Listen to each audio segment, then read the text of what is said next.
নমস্কার বন্ধুরা, ঘরোয়া রান্না বাই চৈতালিতে সবাইকে স্বাগত জানাই।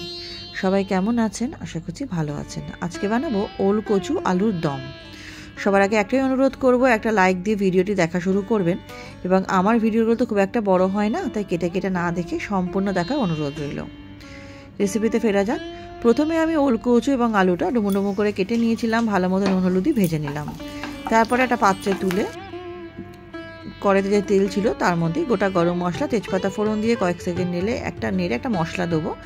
তার মধ্যে দিয়েছি একটা টমেটো, হাফ ইঞ্চি আদা, দুটো কাঁচা লঙ্কা, 1 চামচ গোটা জিরে এবং 3 কোয়া রসুন দিয়ে মশলাটা প্রথমে একটু ভালো মতো কষিয়ে নেব।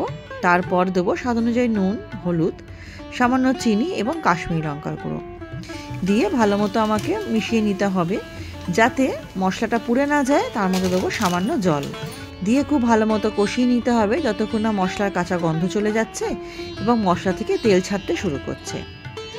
নতুন বন্ধু যারা আমার চ্যানেলে নতুন, এখন চ্যানেলটি সাবস্ক্রাইব করেনি, চ্যানেলটি সাবস্ক্রাইব করে পাশে থাকা অনুরোধ রইল এবং নতুন নতুন ও ইউনিক রেসিপির আপডেট পেতে পাশে থাকা বেল আইকনটি প্রেস করে অল নোটিফিকেশনটা অন করে নেবেন। ফেসবুকের বন্ধু যারা রেসিপিটি ফেসবুক থেকে দেখছেন, আমার রেসিপিটি ভালো লাগলে পেজটি ফলো করে পাশে থাকা অনুরোধ রইল, নতুন নতুন রেসিপির আপডেটও পেয়ে যাবেন। মশলাটা কষে যাওয়ার পর ভেজে রাখা ওল কচু আলুটা দিয়ে খুব ভালো মতো মিশিয়ে নিতে হবে যাতে খুব ভালো মতো ওল কচুর সাথে মশলাটা মিশে যায় আর যাতে ওল কচু আলুর মধ্যে মশলাটা ঢুকেও যায়। খুব ভালো মতো সময় নিয়ে এটা আমাকে কষিয়ে নিতে হবে। আপনারা অনেকেই অনেক সুন্দরভাবে রান্না করেন ওল কচুটা, আমি আজকে আমার পদ্ধতিটা শেয়ার করলাম। এইভাবে একবার বানিয়ে খেয়ে দেখবেন, কথা দিচ্ছি খুব ভালো লাগবে। কিছুক্ষণ কষিয়ে নেওয়ার পর এবার আমি এর মধ্যে দিয়ে দেবো, কিছুক্ষণ ঢেকে রাখবো, প্রথমে মিনিট 2-এর জন্য ঢেকে রাখবো। তারপরে মিনিট 2 পর এর মধ্যে আমি দিয়ে দেবো প্রয়োজন অনুযায়ী জলটা দিচ্ছি যাতে ভালো মতো সেদ্ধ হয়ে যায় ওল কচু এবং আলুটা।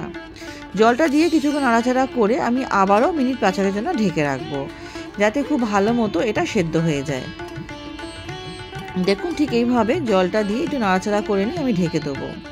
মিনিট 5 পরই আমার এটা প্রায় রেডি হয়ে যাবে। লাস্টে খুব অল্প, মানে হাফ চামচেরও কম শাহি গরম মশলা আর ঘি দিয়ে গরম গরম পরিবেশন করবো। দেখুন গ্রেভিটা এরকমই থাকবে, এর থেকে কম বা বেশি করব না, এটা আমি রুটি দিয়ে খাওয়ার জন্য করেছি। তাহলে রেসিপিটা আশা করছি আপনাদের ভালো লাগবে। ভালো লাগলে অনুরোধ করবো অবশ্যই ট্রাই করবেন। কেমন লাগলো কমেন্ট সেকশনে জানাবেন, ভালো লাগলে লাইক করে দেবেন, শেয়ার করে দেবেন। তাহলে চলুন আজকের মতো ভিডিওটা এখানেই শেষ করছি। নেক্সট দিন আবার হাজির হয়ে যাব নতুন কোনো রেসিপির সাথে। সবাই খুব ভালো থাকবেন, সুস্থ থাকবেন, সাবধানে থাকবেন।